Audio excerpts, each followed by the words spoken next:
Namibia and worldwide. I first went to this facility, the Cheetah Conservation Fund, and their facility there in Namibia probably 10 or 12 years ago, and was so struck, so impressed by what's happening there. And in fact, I describe it in a book I have on the world's best practices for conservation on private lands worldwide. What's especially impressive, though, is the driving force behind this incredible world-class conservation effort, and that is Laurie. For those of you who don't know her, wow, her bio is incredible. If you ever, well, just looking through the list, she's won over 24 awards at national levels, at international level. Time magazine named her one of the heroes of the planet. The Smithsonian gave her an award. The BBC gave her an award. Everybody has given her an award, and they're all very well deserved. What's that? Are we saving the cheetah? Okay. Yeah, are we saving the cheetah now? And that's what we'll find out. She has a PhD from Oxford University and a variety of publications in scientific and other practitioner journals as well. She's truly a spectacular and insightful and inspiring individual. So please, won't you join me with a warm Monterey welcome for tonight's guest speaker, Dr. Laurie Park.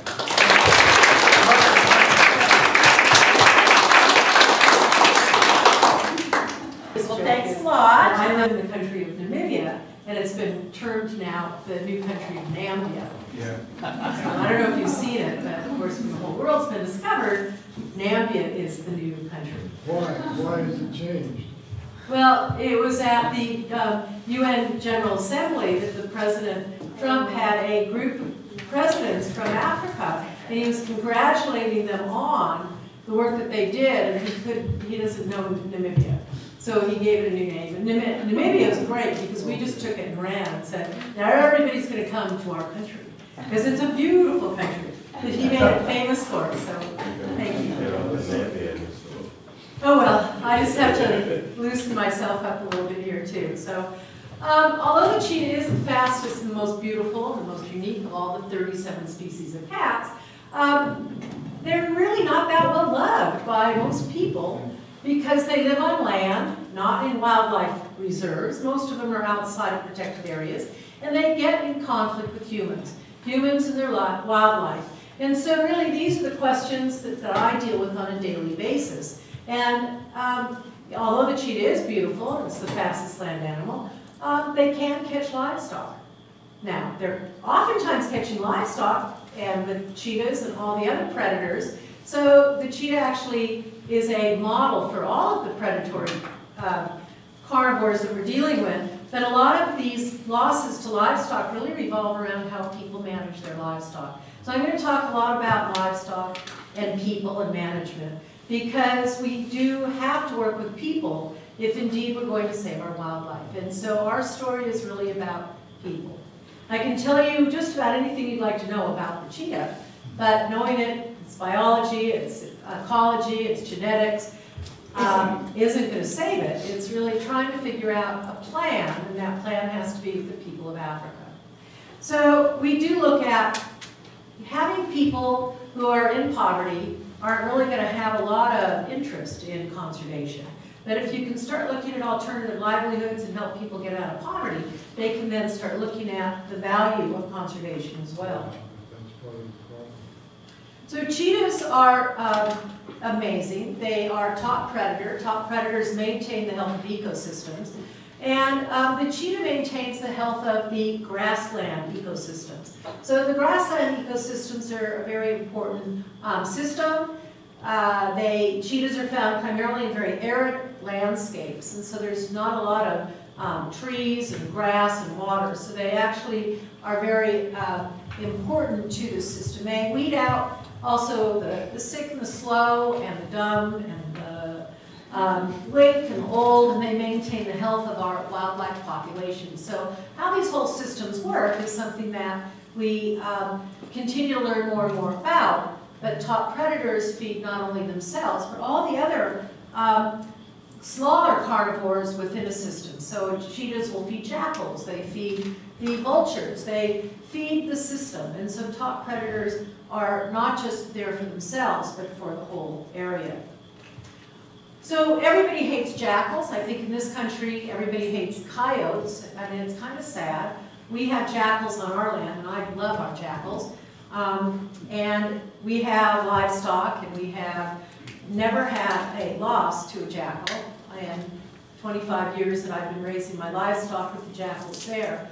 But they have enough to eat, there's a lot of prey, and they are nature's doctors. And so I always say to our rural farmers, well, you know, cheetahs, if you have them on your land and they make a kill, then the jackal is going to go eat off of that kill instead of coming into your goat yard or your sheep yard and finding your small stock. And those are things that most people don't think about, is how these animals all live. They are just beautiful. A female will raise her young on her own. They have a gestation of about 93 to 95 days. They can have up to 6 cubs. A normal infant mortality in the areas like Serengeti or the Masai Mara, we see about a 90% mortality, oftentimes due to many of the other predators, baboons, sometimes not enough food, and the female actually has to abandon them. Where we are in Namibia, we see about a 50% mortality. In captivity, we see about a 30% infant mortality, usually at birth, and that has been, as we found, a lot of congenital problems. Now, the cheetah is actually an animal that lacks genetic diversity. It went through a population bottleneck about 10 to 12,000 years ago. They escaped the Pleistocene extinction, but that left them genetically very similar. So some of the things that we've studied have been things like looking at the reproductive abnormalities, some of their physiological abnormalities. But what we want is the strongest and the weakest the strongest to survive. These are the main problems facing cheetahs, and I think we all know that habitat loss is one of the biggest problems in Africa. We've got a growing population of humans. Right now in sub-Saharan Africa, it's about 1.1 billion people, and in the next about 20 years, it's going to be double that, about 2.2 billion. Over 50% of the population are under 25 years of age. And most of the people are quite poor, and so with that, that guides people, especially the women, into many of the problem areas that they have. So the socioeconomic issues that we deal with are quite important. And then, again, the human-wildlife conflict, I always ask people what role they play in this conflict. Illegal wildlife trafficking has been another problem facing cheetahs, and I'll talk more about that in a couple minutes. But most of the populations are small and fragmented. Show a map of where cheetahs are found. But out of the 7,500 cheetahs remaining, 20 populations are less than 100 out of the 31 populations that are there. Again, this is what our sperm looks like, about 80% abnormal sperm. And all of these are problems that are in this vortex that we're trying to figure out enough that we know and how to help get the animals out of that. What is NE2? That is the population, the effect of population size. So those would be the animals that are out there that are potentially actually reproducing. That is a reduced number then. Okay. These are in the red where the cheetahs are found today, and I'll show you another map in a minute, but I want to highlight East Africa. Here we've got about 1,600 cheetahs in East Africa, and what we see is an offtake illegally of about 300 each year. And the animals are caught as young cubs, and they are caught usually from Somalia, Somaliland, Ethiopia, the northern parts of Kenya. All of these places are fairly unpredictable and not very safe. And with that, there's a lot of things that are going on. Everybody's carrying your AK-47s around, but the trafficking of wildlife is quite extreme. The animals are going from the Horn of Africa over to the Gulf states, where having a cheetah cub is a status symbol. So, unfortunately, for every one cat that might make it into this trade, we lose about 5 because the cubs aren't cared for right, they get diseases, lack of food, and if they do make it over into a captive environment, like this guy, they're kept in small chicken coops, and if they make it through a first month in a cage like that, they usually die under 2 years of age. So these are huge issues that we're dealing with. We are very active with CITES, which is the Convention on International Trade for Endangered Species, working hard at trying to stop this trade in a variety of different ways. So the meeting of CITES that occurred, COP17, was in South Africa in September of last year, so a year has gone by. We've pulled together 2 meetings since there to highlight and work with the countries, one in Ethiopia, and the last meeting a couple months ago was in Somaliland, starting to really address the problems and work with the governments. And so from this, these are the partners that we're working with, and we hope to try to affect this trade.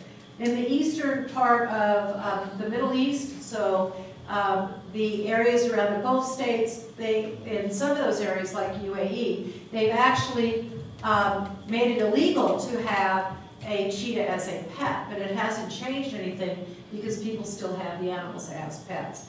Areas like, we think, Saudi Arabia, we think there's over 1,000 cheetahs that are kept there, and a number of them in other of these countries. So that's kind of the political side that we're very, very actively involved with right now.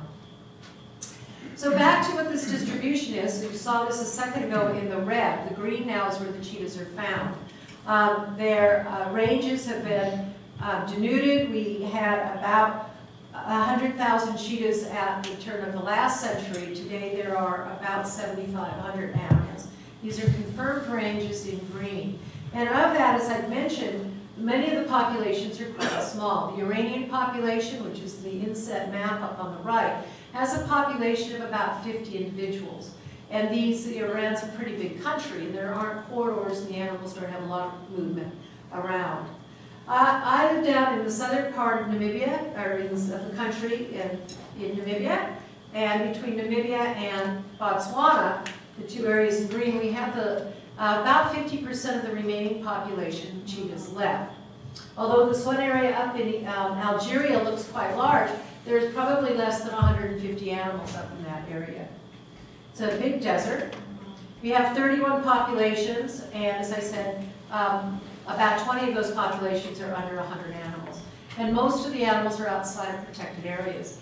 So that's why livestock farming and people become so important. The reason why they're not in these protected areas is that although Africa is a huge continent, and many people get to go there and go see lovely animals in Serengeti or Masai Mara, or in South Africa at Kruger, or there are less than 10 reserves throughout Africa that are actually large enough to be able to maintain a viable population.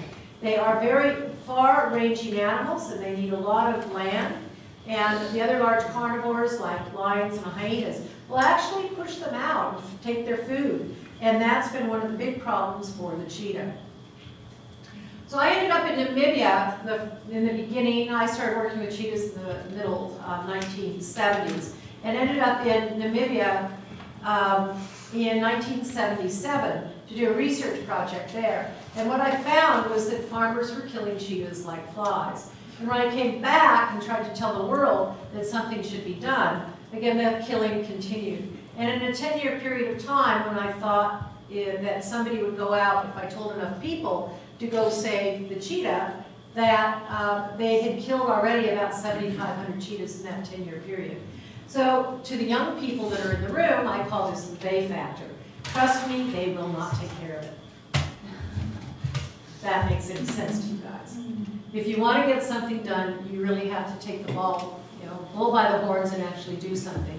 And what I wanted to know was why they were killing cheetahs. Was it because they were having livestock loss, that many? Yeah, and if so, why? Was it because there wasn't anything from there to eat? Yeah, there's a lot of wildlife there as well. How are their livestock management practices? And what did they know about cheetahs? And I found that all of those things have kind of guided my life now for the last 40 years. So when I moved to Namibia in 1990, I had gone from a wildlife park in Oregon up to the Smithsonian for several years, where I was working at a research center there on an applied conservation program, working with a variety of biologists, geneticists. And from our captive world, we knew nothing about what a free-ranging wild cheetah looked like. And so I decided that I was going to go over to Namibia and first find out why they were killing cheetahs, And then second, to try to find out more about the overall health of the population of what a healthy cheetah looked like. So I basically sold all of my worldly belongings, and it got me enough money. Yes, I was a very rich young lady to buy a old 1974 Land Rover. And if you drive Land Rovers around, especially the old ones, they always joke that you always know a good Land Rover person. You've always got grease under your fingernails. But these old guys... Is there a lot of places you can get one fixed over there? Well, there's people who can fix them. The thing about these old guys is you could actually tape everything together. So if you have... you can. These days, they're all, they are not, they've got catalytic converters and all kinds of, things that you need, I don't know, computers for. But these old guys, you could actually just, kind of wire them together, so. Oh my God. So I went door to door in my old Land Rover, and Namibia is a country about 2.5 times the size of California.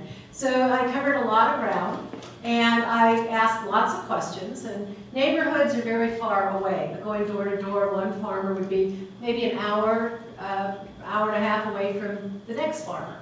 And I did this for about 3 years, meeting all the farmers in the areas where cheetahs were. And if they caught a cheetah, I asked them if I could collect blood tissues on it, whether I could put collars on them. But I did an entire assessment of what was going on. And the farmers just kept saying, "Oh, don't go away. If you go away, we'll just keep killing cheetahs more and more. You really should set your roots down." And so in 1994, I ended up with a farm. It was 14,000 acres. And today, over the years, we were able to get neighboring farms. We now have about 100,000 acres. And we're a working farm. So instead of being a carnivore biologist who says, "I love my carnivores," I grew up as a goat farmer and had horses, and I love my livestock.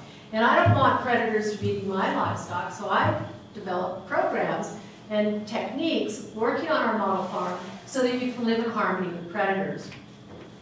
Now we are open to the public center, so people can come and visit us. And from our center in Namibia, we work with everybody throughout all of the cheetahs ranges. So we brought people from throughout all of Africa to our center to help them learn about the cheetah, understand many of the principles of how cheetahs live, conservation, farmers, poverty, and to try to help them develop their own programs in their own range countries.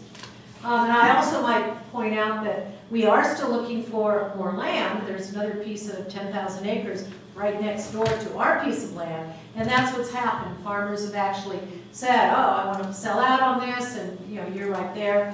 And so if anybody knows anything about wanting to help us with land purchase, please do let me know. More land is good. I think it was said, buy land, they're not making it anymore. So we do have orphan cheetahs. I have 34 cheetahs at the center right now. We've had a lot of animals. I've had over 1,000 cheetahs go through my hands. Most of those animals have been able to go right back out into the wild by, why did the farmer get them? And we do a workup, and we were able to actually work with them. Got easier over the years to put them back out into the wild. To this day, fewer and fewer farmers actually are catching any cheetahs at all. But then we end up with orphan cheetahs that cannot go back out in the wild. And we then have very large camps, 100 acres, 200 acres, 50 acres, where our cheetahs live in. And so when we do, people can come visit, we put them in a truck, and they can go out and actually view some of our older cheetahs. Once they are there at our center, if they cannot go back out in the wild, they have a long lifespan. Our cheetahs at least live to about 17 years of age. And so if you get a cub in, you have a very long commitment and long life for that cub. We've worked with a variety of other programs with our model farm, and it's to try to find out how people can live in harmony. And so we started working with a large breed of guarding dog. This is the Anatolian Shepherd, or the Kangal dog. And Paige and Chapa run our dog and goats program. Because we have so many dogs, and we breed our dogs, and then from that we donate them to the farmers, we have to have a lot of goats. So we have a herd of about 300 goats and sheep. We've got 4 goats, Domra, fat-tailed sheep, and we also have dairy goats. And the dairy goats we started, I'm going to say close to 10 years ago, because I wanted to see if there was an alternative livelihood that I could help farmers learn, that they could not just have goats like these boar goats and just eat them, but if you had a few dairy goats, they could give you milk and you could actually make cheese. And again, when you're living out in the middle of nowhere, having a little bit more protein is always helpful. So the dogs have done well. We've placed over 600 of the dogs that we've had born and raised at our center, and we've placed them throughout the country. And so with that, when we place the dogs, we monitor the dogs through their life. So we work directly with the farmers from the time that before they get the dog, we look at their facilities, we train the farmers, we place the dogs at 10 weeks of age. We then check the dogs at 3 months, 6 months, 12 months, and 18 months, and annually thereafter, so that we know how the dogs are doing, and it's been a long-term research project as well. It allows us to keep our hands and relationships with the farmers as well, so we know how they're farming. So this is our dairy goat program, and I think that this is sort of one of those programs of how do you get something going. But I named it the Dancing Goat Creamery because all of our goats are dancing, and the logo is such that they're protected by dogs, which are saving cheetahs. So our dog saving cats is a very big part of the work that we do. We found that for the dogs working, they have about an 80% success rate of reducing livestock losses, and the majority of those farmers have no livestock loss at all after having the dogs. We've been able to provide a lot of employment, and we work with a variety of different university students. So the creamery has also allowed us to work with not only the agriculture students and the farmers, but also with the food services or the food sciences within our university. So it's a growing program. And then we developed a certified wildlife friendly certification. And we're actually started working with the certified wildlife friendly people here in the United States, I'm going to say probably about 15 years ago. And this is a new logo which is working together, well, 15 years isn't that new, but it's getting off the ground, and getting more and more of a life to it. But we put it together with a variety of other conservation organizations to be able to work together on certifying the farmers on whose land these endangered animals are. So we're doing this with our cheese, and we've got a bush block project, but our colleagues like the Snow Leopard Trust, they actually sell felt and felted dolls and clothes, and that is also certified wildlife friendly. Another friend of ours works with tigers up in the Russian Far East, and he's using his certification of a tea that is putting people to work in the name of putting them to work, but in the name of the tiger. So I'm just kind of wrapping your head around the certified wildlife friendly idea. What we're trying to do is to scale this up into our meat, and I'll talk a little bit about that as well. And I think it's something that globally, I would say conservation organizations would rather go out of business. I don't really want to have a conservation organization for the rest of my life. I don't think that it's our job as conservationists to save the world.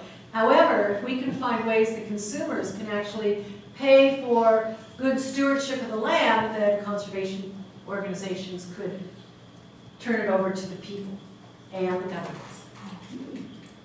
Why do the goats dance? Why do they dance? Because happy goats dance. They jump, they play, they're happy. Goats are happy, happy animals. And so if you have animals that are being killed and not healthy, then they're not dancing. So it's a whole story on how to keep your animals healthy. Right. We do a lot with the biology program. We've got a veterinary clinic, a genetics lab. As I said, we've worked on a lot of animals and understand a lot about their biology. We bank sperm, we bank blood tissues. We have worked together in a collaboration with our partners from the Smithsonian and also other collaborators from the genetics components where we've sequenced the cheetah's genome. So a lot of our work is in basic research as well. We do have some cheetahs that are able to go back out in what we call a rewilding program. And this is different than actually having a cheetah that was caught in a cage that shouldn't have been caught and it could go right back out in the wild. We've had over 600 of those cheetahs put back out. But there are some cheetahs that come to us that are like these cats. There's 5 of them here. The 4 in front came in when they were about 6 months of age. And those are not animals that need bottle raising. They hate you. Somebody shot their mother. And because of that, they had to be orphaned. But because they hate us, and we love that, they can go back out into the wild. The female cheetah that's in the back there, she came in when she was a year old. Cheetahs are not able to be on their own. They stay with their mothers until they're about 18 to 22 months of age. And so they can't go back until they've grown up enough. And so these cats now, when I go back, we're getting ready to find a place for them to be rewilded. And areas where you rewild have to have enough wildlife, you have to have reduction of human wildlife conflict, and there aren't a lot of places. And so we really will primarily focus on female cheetahs. They rewild much easier. They will then raise, if they breed, will raise their young. And we have had good success with 50 cats so far in the last 10 years in a rewilding program. We use things like camera traps, where the cameras are out there and they take pictures of, we want cheetahs, but we also get leopards and jackals and lots of other animals, like a lot of the prey animals as well. And then we've actually put together just now a citizen science program where we're asking people to help us identify animals within our camera trap photos.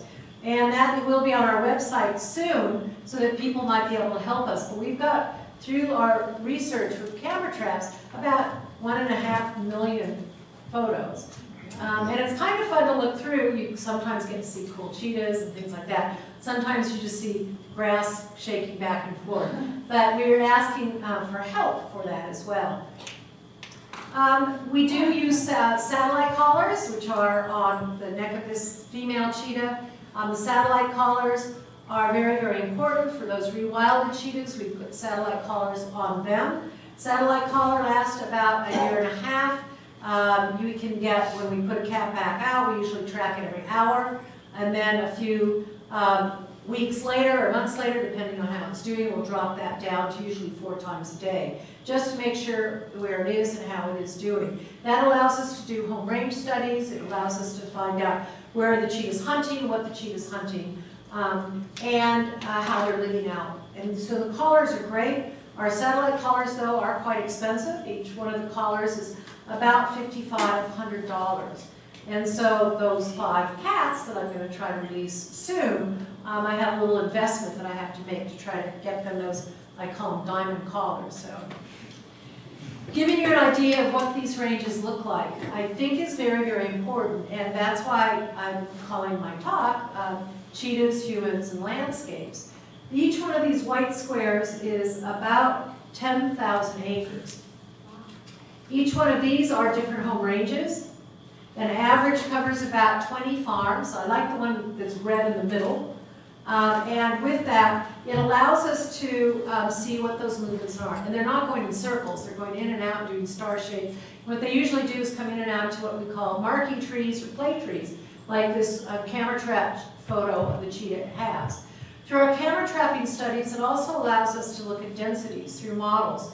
And we know that there are about 2 to 12 cheetahs per 500 square miles. So they're in very, very large areas, 800 square miles in a home range in very low densities. So there's not a lot of them. And each cheetah does have its unique spot pattern. So you can tell all cheetahs apart through their spots, which is kind of fun. It's a different way of doing dot to dot.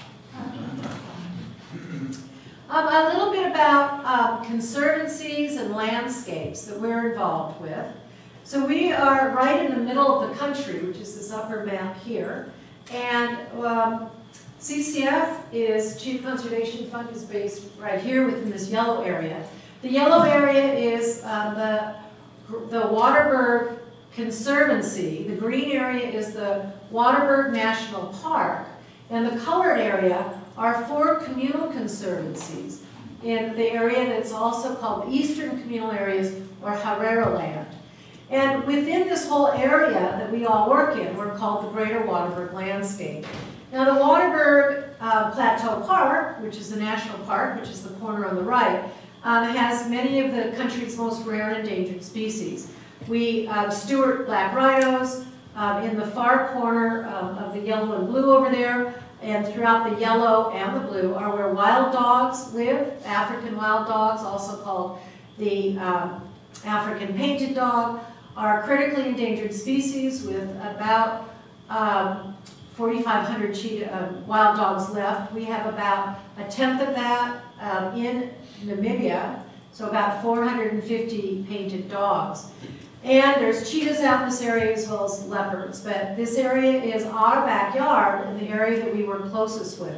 And our whole community has a vision, and what we're trying to do is to get to that vision. We've worked for years, and it's going to still take us more years, but we keep getting a little bit closer. But we're looking for a balanced ecosystem in which humans and their livestock benefit both directly and indirectly from the integration of wildlife. Having the predators there and no prey, though, only allows the predators to eat livestock. And so having prey is going to be one of the most important things. But then when you're poor, you end up with poaching, and so you've got to stop the poaching, and then you've got to look for jobs. So it's a very circular approach. We've worked for the last couple of years with the EU in trying to find some alternative livelihoods and work together on this big vision. One of the livelihoods that we've worked together on was the community craft business, and this works with a lot of the women. The women don't often have opportunities for jobs, and I love my community very much, but the young men of the tribe, or this group, and many of the young men throughout Africa are not somebody that you necessarily want your daughters hanging out a lot with. And being a woman founder of a conservation organization or of a business, whatever, I am the leader. And so there's been a huge amount of development with women programs. And I've been happy to not only train some of the best women scientists, but even some of the best craft makers. So, these are some of my favorite girlfriends down here. And they're very, very wise and amazing women, very talented.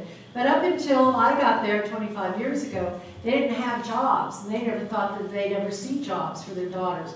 We put several of their daughters through university, through the craft making. And crafts, you know, I think we talk about it. They're okay, but what you have to do is figure out how to market it. And that marketing side, I think, is the most difficult side, because you know, you either find crafts of stuff that nobody needs or wants, or we try to make some things that are nice and you brand it appropriately that we can try to sell. We've been trying to put our crafts into the different zoos throughout the country where there are cheetahs and wild dogs, where the ladies are living with these animals, as are their husbands and their livestock.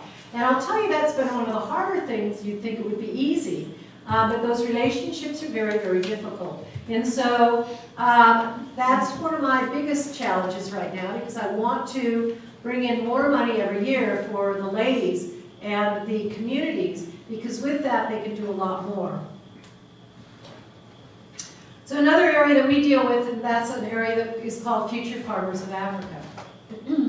So when people think of Africa, I think they see wildlife and they think of beauty. And I see it too, but today it's kind of looking like a dust bowl, and we're losing a lot of this wildlife. And I guess my vision of Future Farmers of Africa really revolves around living in harmony, where you have enough grass to grow, you can have wildlife, and your livestock can be managed, and it can be a part of an integrated system. Instead of just carrying your livestock around with you in the bush as your money in the bank, we're trying to find money in the bank and how people can actually make money, and not just have their livestock and lots of it, and not very healthy, which is actually denuding the landscape. So we teach management, livestock management, wildlife management, and habitat restoration. Namibia is very similar to much of your arid lands that are around here. And through overgrazing of the land, we've actually ended up with a very, very thickened thorn bush, which has taken over much of our land.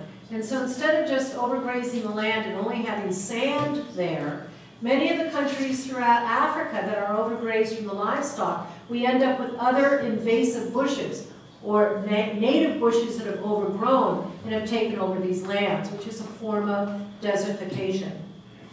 We've done a lot of training, and we've trained over 8,000 rural farmers. A year ago, we went through a program where we went into many of the villages where we had done some of the training, and we went in, and instead of having people at our farm for a week at a time, 20 people at a time for training, we went to them and spent one day every month in their village.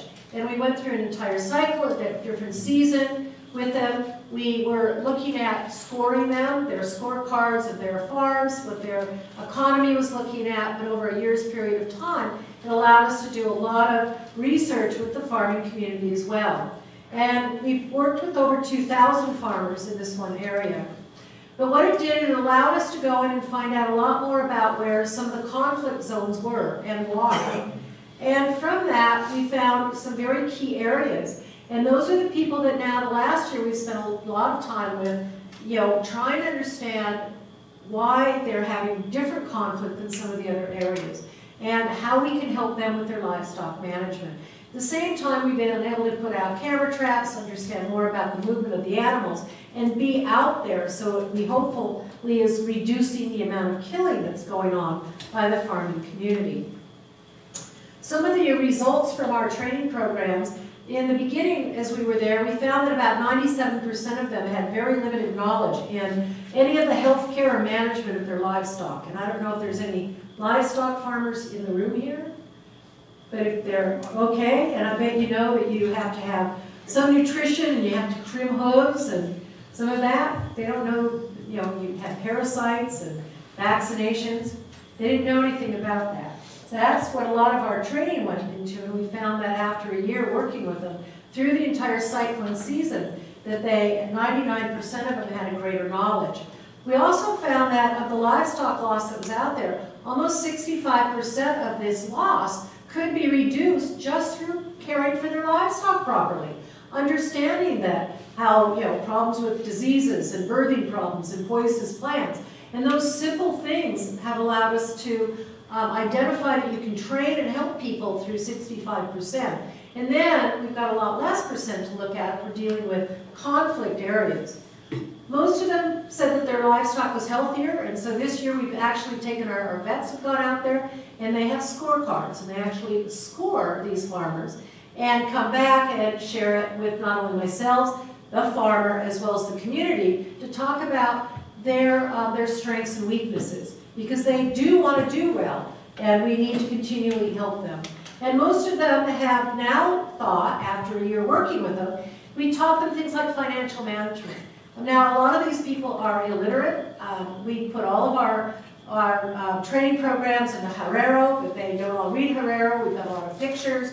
And we also spent a lot of our time in looking at, again, things like financial management.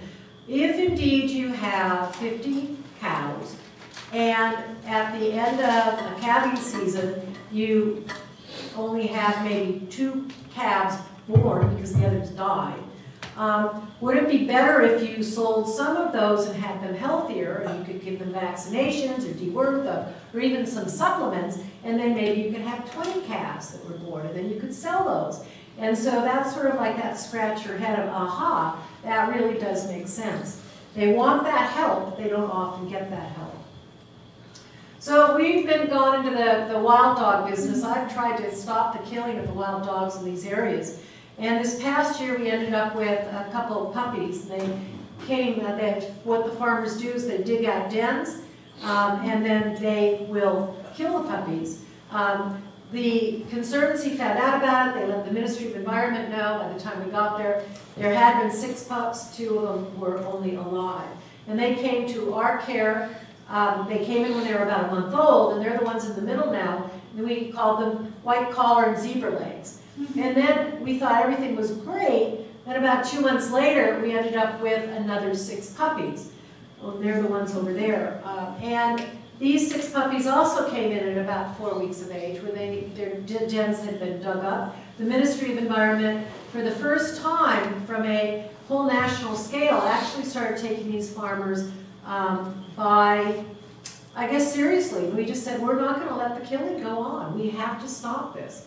And so the wild dogs, and I'm going to take my hat off to white-collared zebra legs, they've been quite ambassadors because the Herero people come and have actually looked at them. Most people have never seen these animals. They're considered vermin. They do eat efficiently, but they are a very sincere and gentle animal. They're very social. They have the most beautiful sounds. They're kind of like a dog that's a cat. They're almost like a cheetah in many of the ways, as vulnerable and frail and delicate as they are. And so our work through what's called the Range-Wide Cheetah and Wild Dog Program really looks at trying to manage and help cheetahs and wild dogs because they both have very similar problems. These are two of our veterinarians with one of the puppies in our vet lab as well. So we are trying to keep cheetahs living free in the wild. We want to reduce conflict. We want cheetahs to live not only in Namibia, but throughout the rest of the continent. But there are a lot of problems. So again, understanding how they live is one thing. And what the problems are of the people living with them is the next most important thing. And the habitat is critical for the cheetahs, as is the prey. We're lucky in Namibia because our country has a very large growing population of wildlife because our communities actually have ownership and management rights over the wildlife. The government has done that, and it's through things called conservancies, where the farmers work together either in a communal conservancy as a group of people all together, or in a commercial conservancy where you work next door, neighbor to neighbor to neighbor, and not have big fences, but the wildlife can actually free flow. That's why we continue to say, let's manage our livestock and have wildlife, and then you can have predators, and the predators have prey to eat. And so our prey is important as a habitat. And as I mentioned to you earlier, because of overgrazing of the land, a lot of Africa has a lot of problems from bushes that take over. And this map actually shows an area about the size of California that has gone from an open savanna land into this thickened thorn bush. And these thorns are nasty. If you've been to Africa, you know they will rip your clothes and your skin. Well, just imagine for a cheetah running through that bush at 70 miles an hour, we found them also ripping their eyes as well. So we've ended up with a lot of problems with this thick bush. Each one of those bushes drinks about 65 liters of water as well, and that's why it is a form of desertification.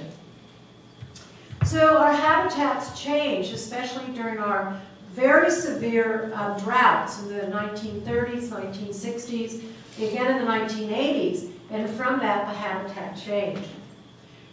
So we started a habitat restoration program. Thank you. Okay, thanks. Get water. We set up a habitat restoration program. We wondered if that bush, something could be done with it. It was so thick and unpenetrable. And so by working together with the Forest Stewardship Council certification programs, we've looked at about a 70% harvest, which is certifiable. And we were able to open up habitat. And what we needed to do is to find out how you harvest, what's the best way, and then how much does it cost to harvest? We use people. We found machines were not as effective. And we were able to put a bunch of people to work at the same time as clearing habitat. And then from that, so that gave us a kind of a cost on how much bush is. And we found that out of 1 hectare you can get about 10,000 tons. We're dealing in Namibia with about 26 million hectares of thickened thorn bush. So we chipped the bush, and then we started making a fuel log, which is called bush block. And it's an eco log, very similar to a Duraflame log, except without additives in it. And we are, again, FSC, or Forest Stewardship Council certified. We're now looking at something called green charcoal. And charcoal in Africa is horrible. It's taking all of our big trees. But we have, with the help of the EU, gotten what's called a carbonizer to try to look at a more efficient way and show the profits on that. And again, our profits, again being FSC certified, is that our entire organization is certified, and that means that we pay our people appropriately, so it's not a subsistence lifestyle, that we're dealing with the ecosystem and the habitat appropriately as well. We're also looking at, our next step is to try to go into a biomass electricity. We have so much bush, we could easily go into a biomass electricity that could feed back into the grid. Most of our country has no electricity, although we do and are using quite a bit of solar, but getting rid of this bush is something that could be very usable. We now employ about 50 people into our bush block project. As I mentioned before, this eco-label, I had started years ago that I wanted to figure out a way that people could help pay for actually saving cheetahs. So I'm not sure at this point whether this eco-label will actually take over. And what I did in Namibia is I was able to change the philosophy of the way that the farmers were farming. And we were able to put in a small eco-label, not cheetah country beef, but it became nature's friendly. The problem was it's not third-party certified. And through things like Forest Stewardship Council or Certified Wildlife Friendly, it's a third-party certification. Dolphin friendly is a third party. That means somebody comes in and they approve it instead of telling a farmer, oh, you can have an eco-label if you don't kill cheetahs. And they go, sure, I won't kill any cheetahs. I mean, do you know, does that still mean? Yes. And so if it's certified, that means that it can actually bring in more money. We did a whole economic impact study on what this would look at. We don't need to look at what those figures are, but if we were only to increase the meat that we are selling by about 6 cents per pound, the increase to the farming community would be those higher elevated graphs there. And so we, after years of talking about this and helping get another certification going, just now the farmers are coming back and saying, well, we think that this could work. Our beef now is sold to EU as well as to the United States. And I'm trying to actually find partners with this that we would, instead of call it cheetah country beef, although our beef is free range and predator friendly, if it is going to be certified, that it could be instead maybe ecosystem stewardship. And I would like to look at an eco-label like this that could go for all of our beef everywhere. And not only could we be saving cheetahs, but consumers could help us save all of our predators. We'd have healthier ecosystems. And then we wouldn't need a lot of conservation organizations because consumers would be paying farmers to be doing the right thing. And then we'd have healthy ecosystems and we'd live better. So we study all of the ecosystem. We study all of the different prey species, all of the different predators. We do this all because we want to save the cheetah. And we believe that the cheetah is, and the work that we've done is a model and actually have been quite a leadership role for other carnivore organizations. We're teaching a lot of the next generation of conservation scientists, and that's a very important thing. We're glad that we, got Burton, a master's for you here. He's now back in Namibia. But we get a lot of Namibian students, and we get a lot of international students working together on all of our different programs and helping them graduate, try to look at scholarships. And so I had just mentioned to Jeff earlier that we are looking at having maybe some other intern students with you working there with us as well. We recently just set up an eco lodge, and so we just opened this in June. It's called Cheetah View, and so if anybody is interested, you can come over and have a holiday, go on a safari, and come and visit us as well and learn about all the work that we do. But we're a little bit of a different facility. We also have interns and working guests, but for people who just want to go on holiday, we've got a lovely little lodge. I've got just a couple other things that I want to end with, and one of them is helping people from around the world learn about our model, which is living with wildlife in Namibia.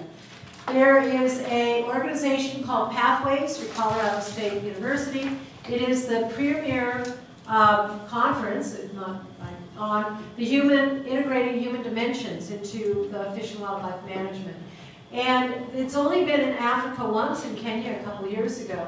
And together with my partners from the Namibia Nature Foundation and the Large Carnivore Management Association, as well as the Ministry of Environment and Tourism in Namibia, we are putting on this conference in the 1st of January. So the 6th through the 8th, we have a 3-day training program, and we're actually got about 60 people in mid-level jobs in government, in ministries of environment and tourism, and NGOs that will go through the 3-day training program in Namibia. And then we've got the conference, which is the 8th through the 11th of January. And I'd encourage anybody to come over to Africa and go to the conference. It's really good, and actually learning about our African wildlife.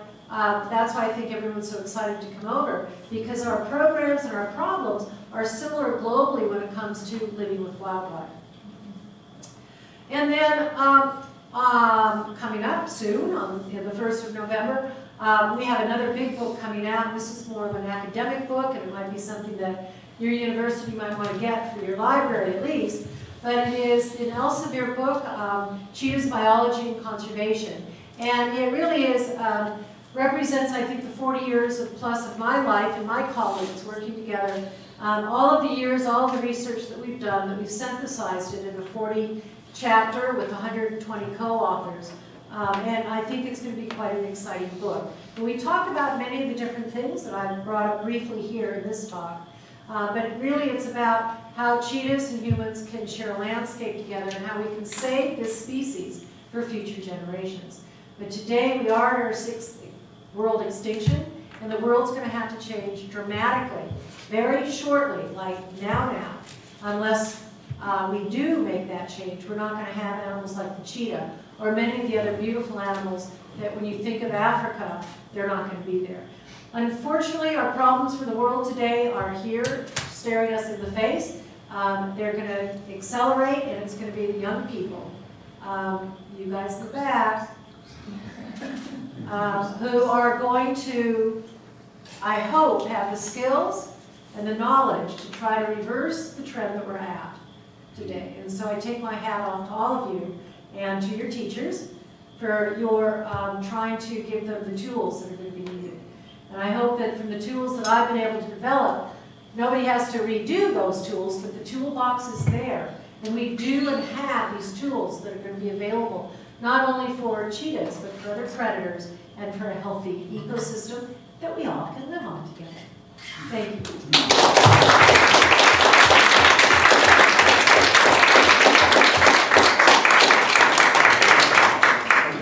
We have time for a few questions? We do, I think, yeah. Yeah, okay. We have time for some Q&A. Yes. Yeah, I've got a two-part question. One is, how ecologically friendly is the Namibian government, and what support do you get, if any, from the government? The government is very, very ecologically friendly. We're one of the few countries in the world that has, we're I think the only one that has the protection of our environment actually in our Constitution. And Namibia is trying hard because of our desertification and global warming that's occurring, and as an arid country to try to move more into a, let us say, a wildlife economy. Ecotourism is one part of it. So it's very, very, very active in all aspects of the people's business and life. And they are supportive to the work that we do. They give us our permits, that's important. We're collaborators with them. They don't have a lot of money when they got independence now 25 years ago. A lot of that money was to try to help people have, housing, try to really balance out what was going on for the country after independence. And so their monies in healthcare have been more focused on trying to housing, get people maybe more up to speed. But I am very proud of being involved with our government for now, since its independence, and I would say it's one of the best governments there is worldwide. Fantastic. You comment generally on Africa, other governments in Africa, how friendly they are becoming? Because there's a lot of skepticism of whether they really are helping. Some are good, some aren't, and I think we all know some of those. And I think that in my opinion, I would judge how their people are living and where the economic benefits are going to the people. So many of the countries have huge growing populations, and looking at poverty is going to be extremely difficult for everybody in the world, but Africa is going to go through changes that we're not going to even quite understand unless we get in there now and help. I had a couple sort of marginal international questions about things you said. First, early on you mentioned that there's a lot of, I guess I'll call it smuggling of cheetahs into the Middle Eastern countries where they're valued as pets, I guess, things to own. Right. You said 5 of every 6 die getting there, and then they're kept locked up in small cages and die once they're there. It doesn't sound like a very satisfying pet experience.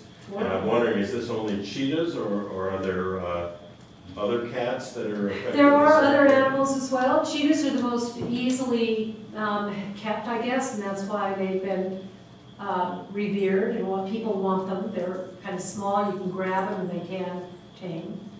But they don't take care of them. No, they're very, very vulnerable. A lot of the other animals that I've seen that I'm very concerned about are things like orangutans and gibbons, the apes, some chimps. There are leopards and lions, and if they're not fed properly, they end up with, all of these animals will end up with a degenerative bone issues. And so we've done a lot of work on just looking at the nutrition aspects. The other question was toward the end of your talk, you talked about exporting beef to the United States. I'm not aware that I've ever seen Namibian beef anywhere here, and why would the United States import beef from Namibia? Is it better beef or less expensive, or? It's predator friendly. Yeah, I love I mean, it. is it specialty stores that? They are hoping for Get off the specialty concept. stores, and so they're working on that. They've worked on, since independence and over, I mean, I have to say that I think that I've been working with the government on the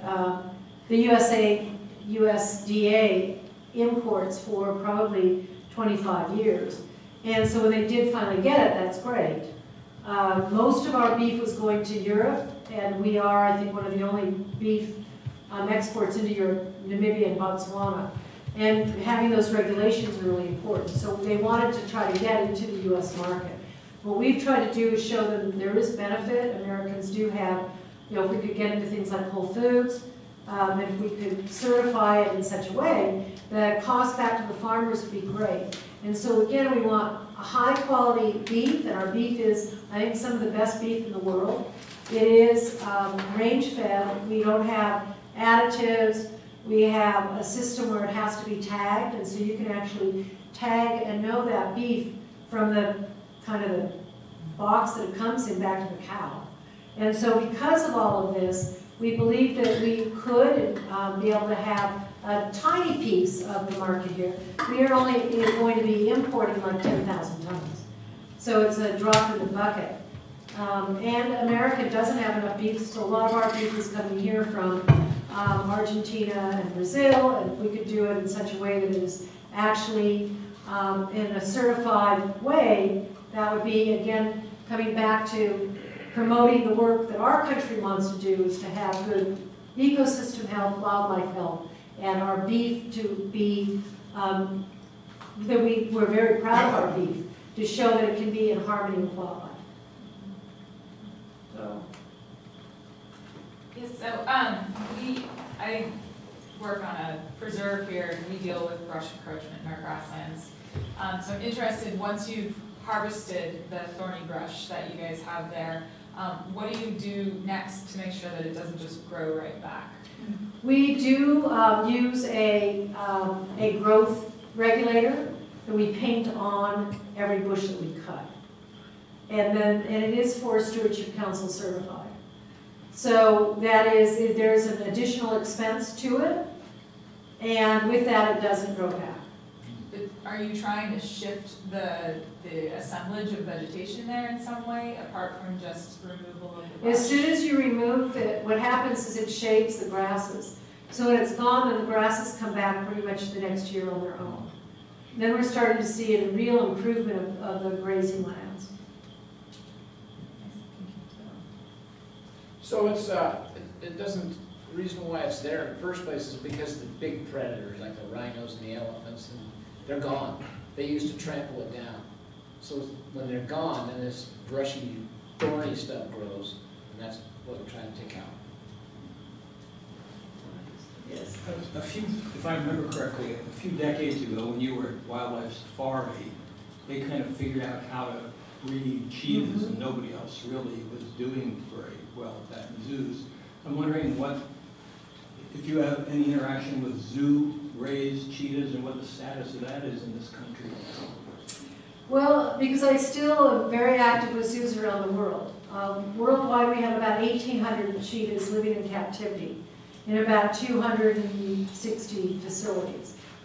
Out of that, I think last year there was about 120 cubs born.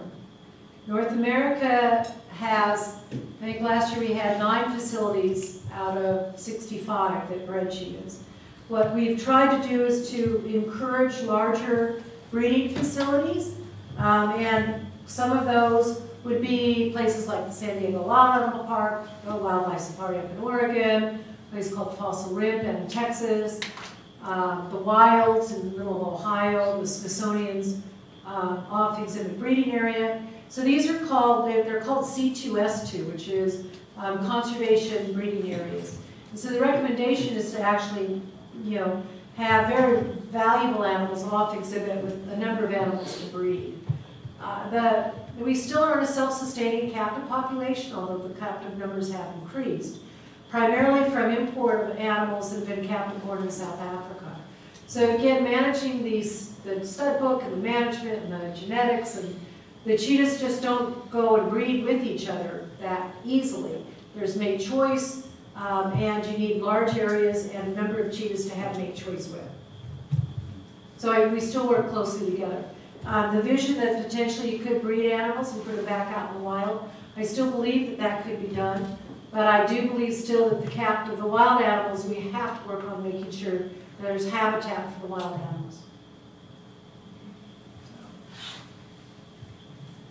When you started your career as a young woman, did you make a conscious decision to dedicate your life to cheetahs, or are you surprised the way your life has developed this way? Yep. The cheetah kind of took my life from me, so. But it wasn't when you were 23, you said, oh, I love cheetahs, I'm going to dedicate my life to cheetahs. No, when I was 23, I wanted to, and tried to teach everybody anything I could know about cheetahs. But then when I moved to Namibia in 1990, that was a conscious choice that there was no turning back. That if I loved the cheetah, I really needed to work with the people on whose land the cheetah was living. I wanted to ask a kind of a similar question, because I mean it is up to young people. We have a high school student here, we have all of these college students here. You made this choice, you sold all of your belongings, you bought your duct tape, Land Rover. Your family must have told you you're crazy. You must have hit roadblocks 1,000 times, 100,000 times. What would you say to young people here who are looking at issues of climate change and ecosystem imbalance that are only going to get worse as they are trying to kind of shuffle against the tide and maybe start something on their own in the face of, I'm sure, adversity? It could not have been easy. Mm-hmm. What would you say to them? Find the way, find the path, find the problem, find the solutions. And the problems are deep and heavy, but there are solutions to those, and then find a track and keep going after it. So climate change is going to affect all of us, and that's where we can look at other alternatives. Those are going to be things that we all need to work on. Everything is a problem, but it's all going to be tied back into government and business. So these policy guys back here, there's a lot. And government alone, Namibia has laws, but they knew that they weren't going to be able to put laws together that would stop people from doing anything because we didn't have enough policing. So we've said basically we're going to have conservancies, people are going to manage that wildlife, they can utilize it as they want to, and that wildlife is going to bring them money, but it's going to be managed by the people. And so then people, if you're trained right, can start managing through management systems to do the right things. But I do think that every business, we have to get people to have morals and conscience. And I'm not sure how easy that is. And some of the older people, we're not going to be around, but our younger people do have an earth that they've got to try to make a living. I heard something the other day. It's great to look to the stars, but we've got this great planet below us that we should actually be managing. Sorry if I didn't catch this. Is there any like bed tax on all of the tourists that come there to see the wildlife? Bed tax is just like an extra. It's an extra fee for each tourist that comes. Like that could go towards paying off livestock that's killed by cheetahs, right? Just have a fund that sits there and it's readily available. Anything like that exist? Well, we've looked a lot at compensation. And we are not real fond of compensation because what that does is it pays people to have bad management. Mm-hmm. And so we would rather go after what the government has, to have conservancies where you can have tourism facilities.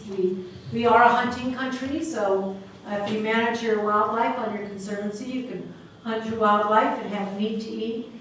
So those are the things that are more proactive.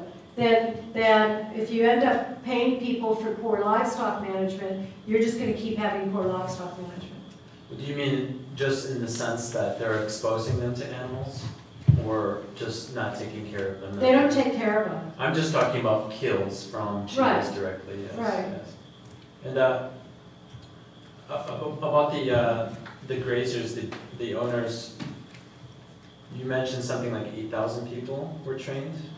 In our farming training course, yes. Okay. How big are the producers? How big do they get? Are we talking about small scale, all of them? Most of these are small scale. Okay. And But so are there they major have, producers as well? What's that? Are there major producers as there well? There are major producers. I'm a major producer, actually. Okay. We have a herd of 500 head of cattle. What's it? Do you work often with large producers too? We work with the large producers. The first half of my time in Namibia was really working with the large producers to find a lot of the management strategies. Some of those farms have been sold and have been resettled. So resettled farms are where you take a big farm and then split it up and put a bunch of poor farmers on them. And the government's found that these resettled farms don't work all that well because the farmers had no collateral, and so they couldn't really get out of debt. And so those farms have become very, very, I'm going to say, very denuded. And so the government's rethinking things around the resettlement farms. And so that's why our programs have been important, because we're trying to look at, we work with also farmers that have come from a communal area, they're called emerging farmers, onto a cattle farm, a larger farm, where they're trying to be a commercial farmer, but they have not the tools. So we work a lot with the emerging farmers as well. So it's across the board, and we go into different areas. I mean, it's been fascinating. So, but I think the interesting thing is that there's, cattle is definitely one of the main components to not only the cheetah and Namibia, but throughout all of Africa. Livestock is really important. But then you have to look at the livelihoods and the poverty. So I guess that's the big thing, is to try to figure out, where could you have some of the biggest impact, and what does that look like? And our bush project, as we started, we found that our fuel logs are great, but if we were out there and could actually increase that, we potentially could put like 5,000 people to work, and we could be making a lot of the country's electricity. And that's the kind of impact that we would call a scale-up. And then you have to find the business model to do that. And we've gotten some good grants, small grants, I'd say. Everything that we've done has been small. We've got nice awards. So we got the Tech Award from the people in San Jose, the Tech Museum folk, and that was a big, nice techie award. But on the other hand, it really is going to take, in business, I have to say, you always want a rate of return, but I think what we're trying to do is talk about a rate of return that has maybe that three-legged pot. So you end up with a rate of return that has people, you've got the environment, and then you're just taking care of the business. But the business doesn't just have to make money as a rate of return. And I don't think that we have yet put a lot of value into putting other people to work and the value of the environment. So I don't know if those are things that I think you guys teach here, but those are the kinds of things that we really need, you know, bright young people and a bunch of them to, I mean, I would just love to sit around with a bunch of really bright people and start putting out these models. Because these models are going to be, I think, what are going to make these differences. And then you can sell something like that to big businesses and corporations and governments. And governments just want to figure out how they can, in our government, we're trying to figure out how people can go to work because then they pay taxes. And then taxes can do other things like, you know, maybe put electricity into places where there is none. I just wanted to check my understanding. You talked about the dogs helping with the sheep. You're also using dogs to help with the cows. Yes. Okay, just wanted to check. Yeah. The dogs with the cattle, though, are a newer project. So you have to do a lot more training of the farmers. And so that's a new project that we're actually working on at this point. Since the dogs came up, I just wanted to ask, sounds like with an 80% success rate, these livestock guarding dogs are working pretty well. I was just curious, that 20% that doesn't work out, is it something to do with the dog just doesn't quite understand what he's supposed to do, or what happens there? We track everything, and it's been published, and a lot of it really has to do with how the farmers have raised it. Oh. So usually it is a farmer or a care or a food problem. And then, some of them also, we do see some loss of the dogs as well, and they're not yet old enough to work, maybe from snakes. It's one of our biggest problems. I just wanted to check also to see if I understood well. You created the Cheetah.org foundation, but throughout your years of working, you worked with you've created a bunch of other organizations, if you will, right?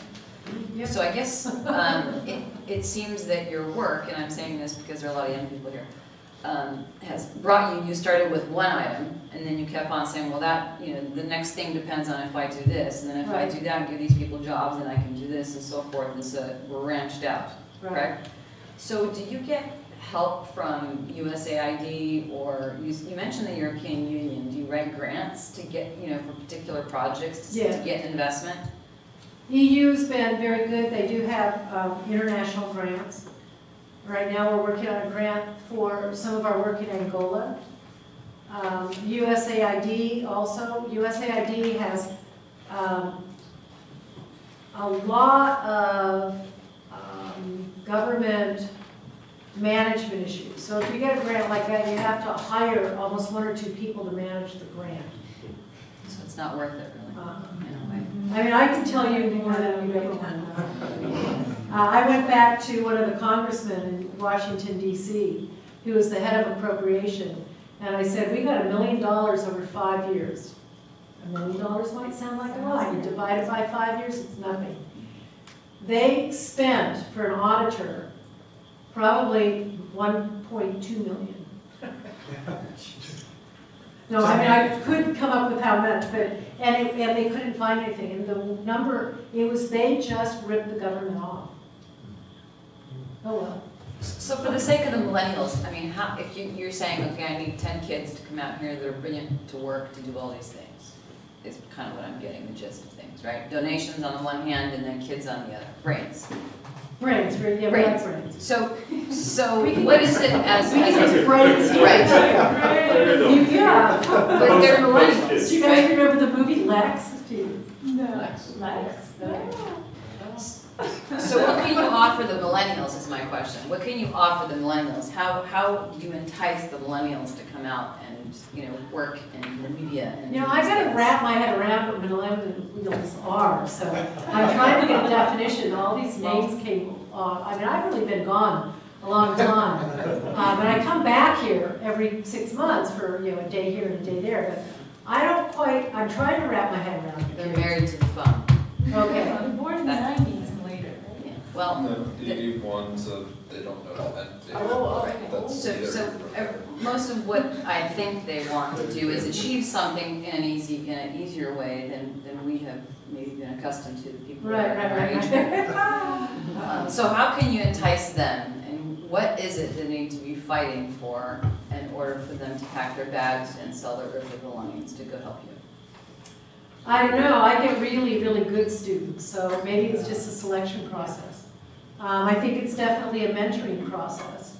So all the people that we have are pretty driven in Namibia, and I think that drives each other too, to try to do the best. But I think that our program actually brings in some great young people. And you know, it does help because we don't have a lot of phone reception. Echo that. Those are the type of millennials we have here as well. They're not serving themselves as much as serving a cause larger than themselves, and they're pretty motivated. Are they good? Well, I like to hear that. Yeah. So you can't paint millennials with one brush, that's for sure. Yeah. Yes. Have the practices that you taught to livestock herders and well, have they become self-replicating? Like, are neighbors talking to their neighbors? So like you don't have to keep doing all of the work. It's sort of running on its own like a virus now, right?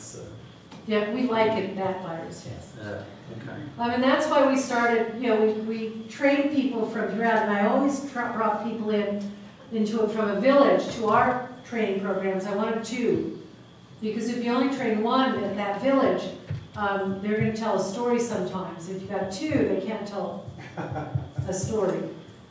I don't know if that makes sense. Yeah.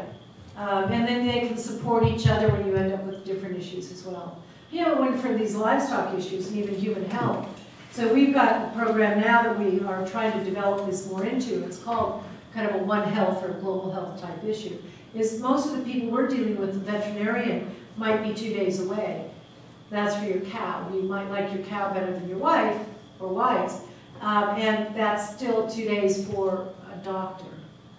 So the human health, again, is tied into it as well. So we're looking at, I'd say, an entire health. But I want the ecosystem healthy, which is going to mean people are healthy. And I'm a livestock farmer myself. So. But I want to save cheetahs and all the other predators. Yes?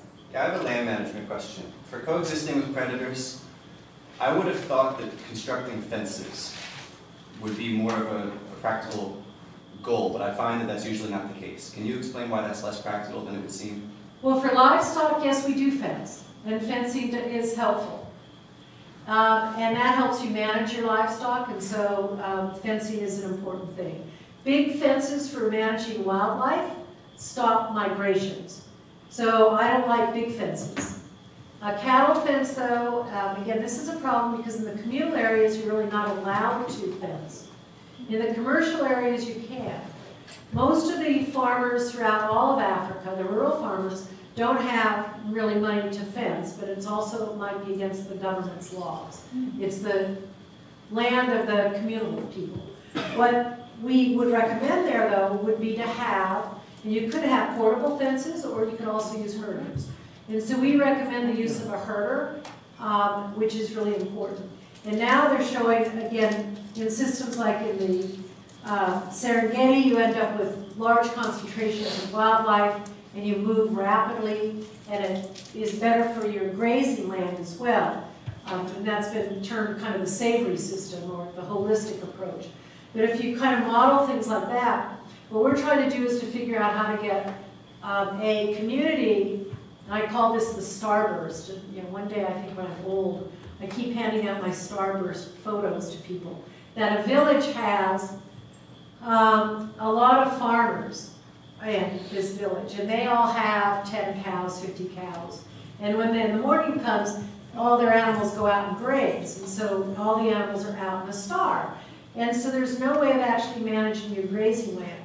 But if you could put them all kind of together in like a co-op type thing, then you could have a couple people there taking care of them, and they graze here, they graze here, they graze here, they graze here. With that, then you end up with being able to have kind of a shared landscape. So when your cattle are here, wildlife can come in over here. Or a predator could come in and hunt the wildlife and leave your livestock alone. So these different kinds of management systems are really what we also need to look at, but that kind of a herding thought could work as well. As far as fencing goes for a commercial farm, we would highly recommend commercial farms bring in their cows to give birth and have calving seasons, as well as communal farms. Because most often they just have their bull out there, and they might give birth at any time of the year. And you're going to have more control over your animals if you know when they're going to give birth. I think we have time for one more question, and then 2 more questions, and then we'll wrap up.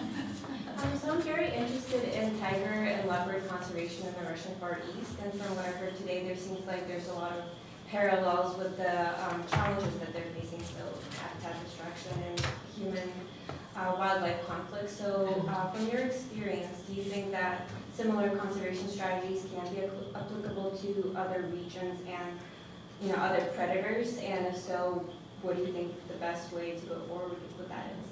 Well, I think so, and a lot of us know each other really well, and so a lot of it is looking at the different needs and problems in the different areas. So you have to do a needs assessment and figure out what the problems are, and then from the global toolbox, bring out what tools might be available, or look at new tools, but probably using and working off of some of the tools that are there.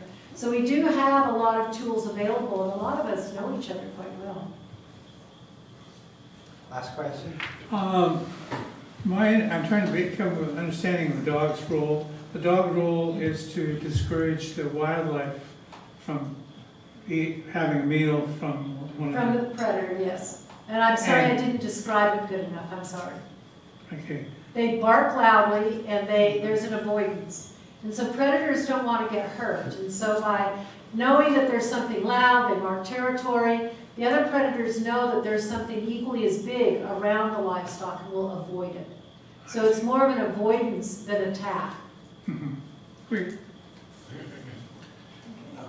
One more. Okay, Bryce, quick one. What about, sorry if I missed this, I got distracted, but what about land tenure in Namibia? How much of a role does that play? Because you mentioned that they took up these larger states and divided them up. So there's obviously a problem with land ownership. How much does that contribute to wasteful use of resources? Well, that's where education plays a really key role, because in these communal areas there are, the tribal leaders are there, and that gets pretty complex. And so understanding how the tribal leadership works, and then you have to work with the tribal leaders. And we've tried hard, as has the government, to work actively with them in education. And as they then start getting more educated and are willing to, they become the leaders, and then they are hopefully the ones helping guide the younger people on how to best manage their lands. So we are seeing generational changes, and education plays one of the most important roles. Okay, I think we're out of time, but I just want to thank Laurie for joining us today. Thank you so much for all your great work.